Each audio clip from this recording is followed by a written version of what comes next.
Alan Wake 2, where do I start? It's not perfect, but it is impossible for me to consider it anything other than a modern masterpiece. It is a true work of art with truly innovative and impressive design, an original and well-written story. It's a game that actually redefines what a video game can be. So come along with me as we look at Alan Wake 2, a dark and strange world where the lines of reality and fiction are blurred. This game not only breaks down the fourth wall, but it blows the roof off the building and collapses the floor, leaving you exposed to what I can only describe as not a video game, but an interactive immersion into a multimedia art experience where fiction becomes reality and reality becomes fiction, and fiction resides inside of fiction that is creating reality. Show me that. Remedy has always pushed the edge of gaming with their outside-of-the-box and original approach to their game creations. But this is an entirely different level. There is simply nothing like this. I have nothing to compare it to. Not even Alan Wake 1 or Control are in the same realm. Alan Wake 2 is categorized as a survival horror game, but it is so much more, and I really don't think the term survival or horror really apply to it. The only aspect of survival is resource conservation, and knowing when to fight and when to run. It's also not a traditional horror game. In a way, it doesn't even feel like a game at all. With perfect transitions from gameplay to cinematics to live video into reality shifts, flashbacks, and time loops, which are somehow all seamlessly stitched together. The game has some of the best overall sound in any game I've ever played. The songs in the game themselves actually tell part of the story. The ambient music and sound effects are amazing and really add to the level of suspense and immersion.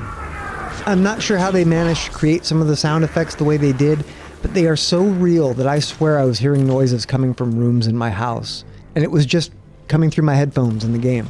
In one place in particular, the game itself turns into a rock musical.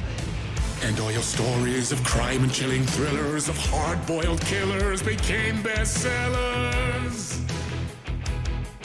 It was all too much, I had to get away. And this is not just a cinematic, it's actually a level with full combat. And it's mind-blowing how they did this. I've never seen anything like this. The game is played through dual protagonists. In the early parts of the game, the player takes control of an FBI agent named Saga. She gets caught up in a strange series of events in Bright Falls, Washington. She has this amazing, almost psychic ability to piece together crimes and see things other detectives don't. You, the player, do this by collecting evidence and entering what she calls the mind place. This is basically a room in her own mind where she can focus and see things more clearly. You can freely travel to and from the mind place at almost any time, where you can review cases, put together evidence, profile suspects, and put together leads by taking information from the real world into the mind place. And this is how Saga moves her part of the story forward. The mind place is also used to review lore, check your progress on collectibles, upgrade weapons, and even watch TV and listen to music. Saga traverses from one reality to another through places in the game that act as doorways, which are called overlaps. These overlaps only open after she has done enough detective work. Inside the overlaps is a place where the past and the present and reality and fiction kind of all blur together. It's completely eerie and scary and weird, and this is the place where you will experience these loop mechanics and some challenging, creative, unique, and truly scary boss fights. When you play as Alan, you very much feel like a writer. Your part in the story is navigating and making sense of the dark place, and finding inspiration and plots hidden by finding echoes inside the dark place that help you write a new reality. Alan's adventure takes place in a twisted version of New York, where you write and rewrite the story in Alan's writing room, which is essentially Alan's version of Saga's mind place. The hole had changed into the murder cult's hideout. To help you accomplish this, Alan gets use of a special tool called the Angel Lamp that controls light and dark, which allows you to take light from one area and move it to another. Doing this completely changes the landscape, reveals enemies, changes where doors lead to, and allows you to access areas unseen in shadow, but suddenly appear when lit. There is a good deal of puzzle solving involved in this game in general, but even more in the Dark Place. As you have to move multiple light sources to progress, even finding door codes are very cleverly wrapped inside of puzzles.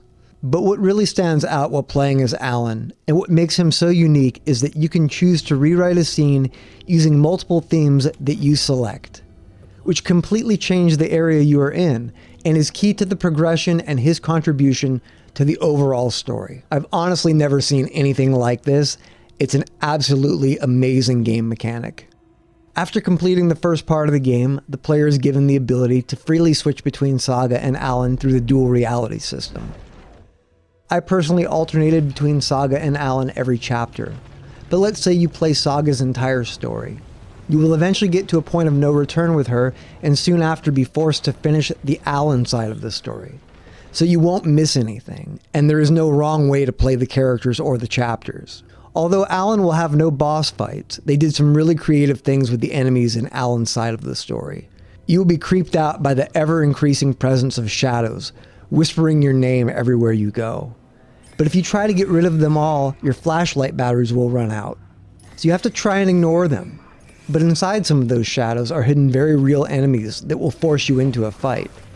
So never knowing which shadows are a threat and which are not creates a real sense of suspense in the game. Instead of boss fights, Alan will have a few escape moments where he is being chased by the dark presence, and the player will have to quickly run and navigate an area until they reach a safe zone. Alan also has a lot more of the bizarre and amazing interactions with the live version actor of himself. The combat system is basically the same between both Saga and Alan. You can sprint and dodge, and you will use a flashlight and a variety of light-based items like flares and flashbangs to fight the shadows, reveal hidden secrets, and burn the darkness off of enemies. In the other hand, you will wield a variety of firearms. The weapons have an upgrade system that can be unlocked by playing Saga. There is also an upgrade system for the utility and light powers that you unlock while playing as Alan. Alan Wake 2 is a visually stunning game, with some of the most impressive graphics I've ever seen. The game's atmosphere is also insanely immersive. This is a game you want to play in the dark with a good set of 3D headphones or surround sound speaker system. Remedy does an excellent job of creating a sense of dread, confusion, and suspense. I think this is a game certain people will absolutely love, and a game others will completely hate. This would not be a fair review without pointing out a few places where I feel the game missed. Why you can't jump in this game doesn't make any sense to me at all. You will also come into impassable obstacles that should not be impassable, like a tiny ledge or a rock that you have to walk all the way around. This feels like a huge step backwards to me from what they've done in Control. At times the combat can be a bit clunky due to the fact that you get hung up on objects very easily. The game's dark story doesn't let up, and as the story progresses, it just gets darker and more disturbing. And this could get into the minds of more sensitive people, and just may not be appealing to some people at all. This is a minor one.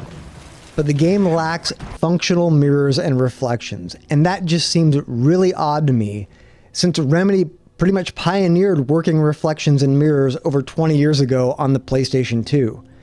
And every game they have made since has had working reflections. As of now, once you enter the point of no return part of the game, there is no going back for collectibles or solving puzzles you missed. However, Alan Wake 2 Plus mode will be released in the future, and having a Plus replay mode will be a very welcome addition. The bottom line here is, it's not a perfect game, but it is an amazing game, and it is a completely original game. And we need more developers and more creative minds like this in today's gaming world.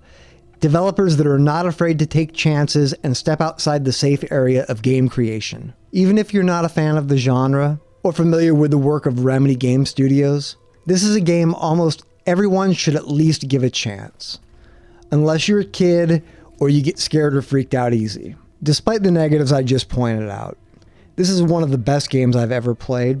One of the best games this year, and it should definitely be in the Game of the Year conversation.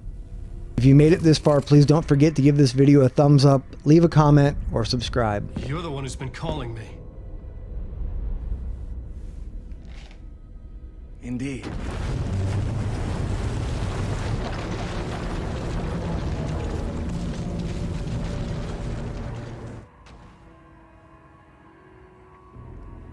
Oh. Hello, Mare Setter. Nice to meet you.